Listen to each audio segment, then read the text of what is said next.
Hi, and welcome to another video for my book English from Afar, the low-pain way to advanced English. Now, I've often talked about the way the English tend to say something different to their meaning.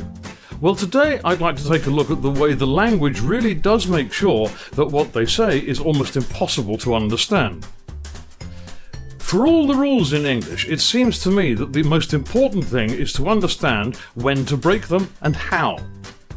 Let's look at an example or two. We have the word disgruntled. You would use that to describe an employee who felt that he had been unfairly treated, perhaps passed over for promotion. The problem here is that usually the prefix dis negates the rest of the word, as in to disagree, meaning that you don't agree. But I've never heard the term gruntled being used to describe a happy employee. Another example would be the word delighted. Now, this means to be in a euphoric state of happiness. But if we disaggregate the word delighted, we get delighted, which should surely mean to be unlit. Another, to despair. You might be forgiven for thinking that this means to unpair two items.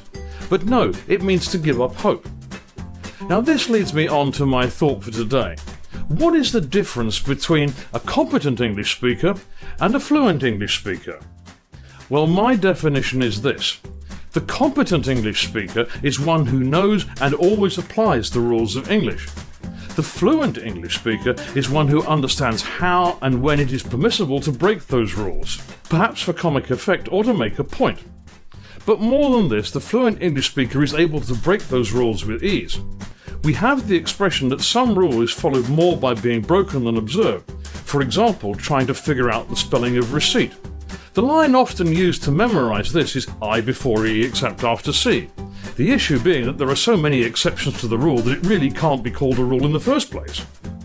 Another example of breaking the rules was when I was working for a large multinational in Burma. That's Myanmar.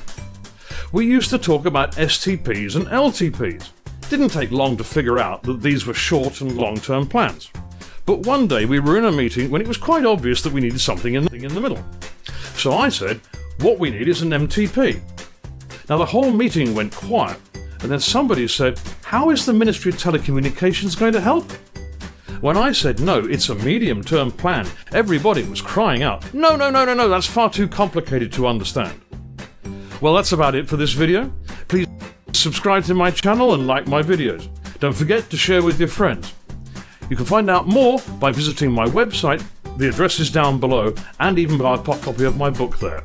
So, don't forget, the world is waiting to hear what you have to say in English. So see you next time.